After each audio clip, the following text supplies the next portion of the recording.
নহয়, কথাৰে নহ'ব। কিন্তু বন্ধুসকলক সকলোকে কৈছো, অসম আৰু অসমীয়াক যদি বচাবলৈ আপোনালোকৰ প্ৰত্যেকৰ মনত দৃঢ়তা আছে, আমি কথাৰে নহ'ব, কামত পৰিচয় আমি দেখাব লাগিব। সতীৰ্থসকল, আপোনালোকে শিৱসাগৰ জিলা সমিতিৰ আজি উদ্যোগত, জিলা সমিতিৰ উদ্যোগত আৰু মহকুমা সমিতিৰ সহযোগত যি অনুষ্ঠান আয়োজন কৰিলে, এই অসমৰ যিখন চৰকাৰৰ বিপৰীতে আপোনালোকে যিদৰে একত্ৰিত হৈ ওলাই আহি পুনৰবাৰ প্ৰতিষ্ঠা কৰাৰ প্ৰায় ছাত্ৰসন্থাক পুনৰবাৰ প্ৰতিষ্ঠা কৰি শিৱসাগৰৰ পৰা এই যাত্ৰা আৰু এই মাত্ৰাই যে গোটেই অসম কঁপাব, সেইটো কিন্তু নিশ্চিত।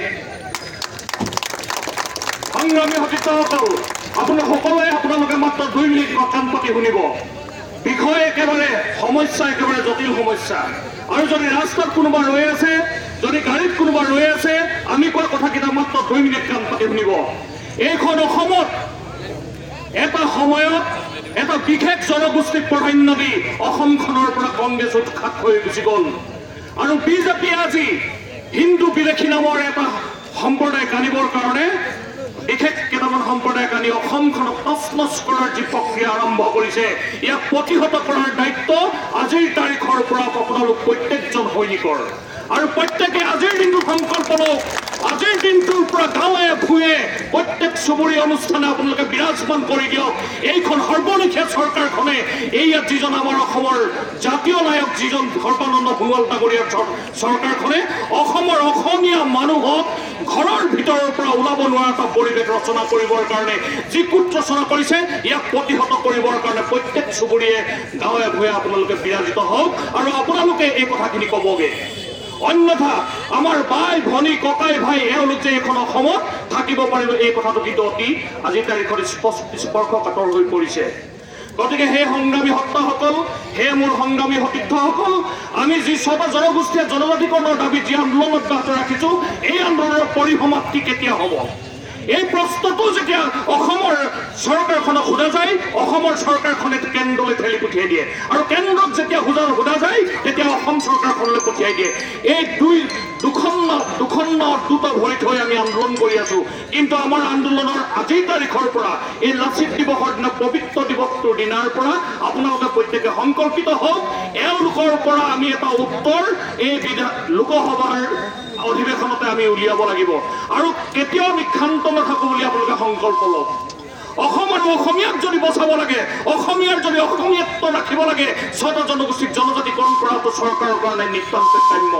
আৰু আজিৰ তাৰিখত যিসকলে ইতিহাসত গইনা দি তেওঁলোকে ৰাজগাদী ভোগ কৰি আছে, যিজনে আজি জাতীয় নায়কৰ উপাধি লৈ আছে, তেখেতে এই মুহূৰ্তত নিমাতী কন্যাৰ ভাও ধৰি আছে।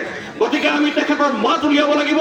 আৰু আমাৰ যি শব্দ, আমাৰ যি চিঞৰ, তেওঁক মাত কাণ নেপাতিলেও নিশ্চিতভাৱে আমাৰ শব্দত তেওঁক কাণ পাতিব লাগিব। আৰু আজি যদি ইয়াত যদি কোনোবা যদি চৰকাৰী যন্ত্ৰৰ মানুহ আছে, তেওঁলোকে কওক, শিৱসাগৰৰ পৰা যি যাত্ৰা আৰম্ভ হৈছে, যোৱা 4 দিনৰ পৰা তিনিচুকীয়া, ডিব্ৰুগড়, চৰাইদেউ, শিৱসাগৰ, ইয়াৰ পৰা যি যাত্ৰা আৰম্ভ হৈছে, এই যাত্ৰাই কিন্তু এনেকুৱা এটা ৰূপ ল'বগে, যি ৰূপত হয়তো চৰকাৰ একেবাৰে হুলুক ধুলুক হ'ব। আৰু এই কথাৰ কাৰণে আপোনালোকে সংকল্পিত হ'বলৈ কৈছো। নিশ্চিতভাৱে আমাৰ সমস্যাবিলাক সমাধান কৰি অসমত অসমীয়া মানুহৰ দপদপাই থাকিবৰ পৰা পৰিৱেশ কৰক।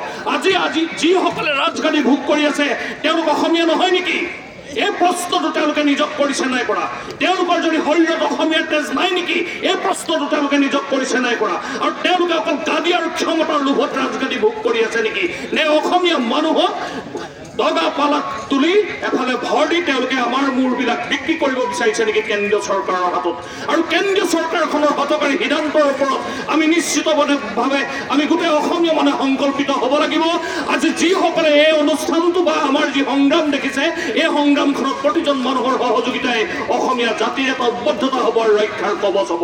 আজিৰ তাৰিখত মই প্ৰত্যেককে আহ্বান জনাইছো, সদৌ ছাত্ৰসন্থাৰ তৰফৰ পৰা, আমাৰ মজিয়াখনৰ পৰা আমাৰ সতীৰ্থসকলক আহ্বান জনাইছো, আমি এতিয়া হাত সাৱটি থকাৰ সময় নহয়, আমি প্ৰত্যেকেই হাতে কামে লাগি যোৱাৰ সময়।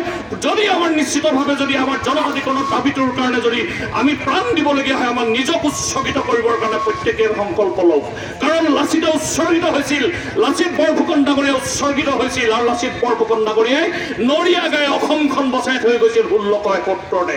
গতিকে তেওঁৰ দিৱসটোৰ দিনাই আমি সংকল্পিত হোৱা দৰকাৰ, তেওঁৰ দিৱসটোৰ দিনা আমি নিজকে উৎসৰ্গিত কৰা দৰকাৰ।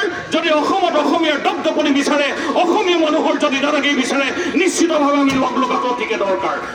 আহ্বান জনাইছো প্ৰত্যেকে চুবুৰীয়া চুকে কোণে সকলোতে গাঁও সভা পাতি আপোনালোকে আৰম্ভ কৰি দিয়ক আমি অসমীয়া আৰু এইখন অসমত দাদাগিৰি যদি চলিব অকল অসমীয়াৰ চলিব ইয়াত কাৰো দাদাগিৰি নচলিব আৰু এইখন চৰকাৰ যদি কেনেবাকে আমাৰ প্ৰতি যদি সদিচ্ছা প্ৰকাশ নকৰে তেওঁলোকে কিন্তু তিল তিলকৈ কিন্তু ৰাজগাদী এৰিব লাগিব এই কথাকেইটা আপোনালোকক আহ্বান জনাইছো শেষত সকলোকে কৈছো বাজক দবা বাজক শংখ বাজক মৃদংখোল অসম আকৌ উন্নতিৰ পথত জয় হৈ অসম বল জয় হৈ অসম জয় হৈ অসম ধন্যবাদ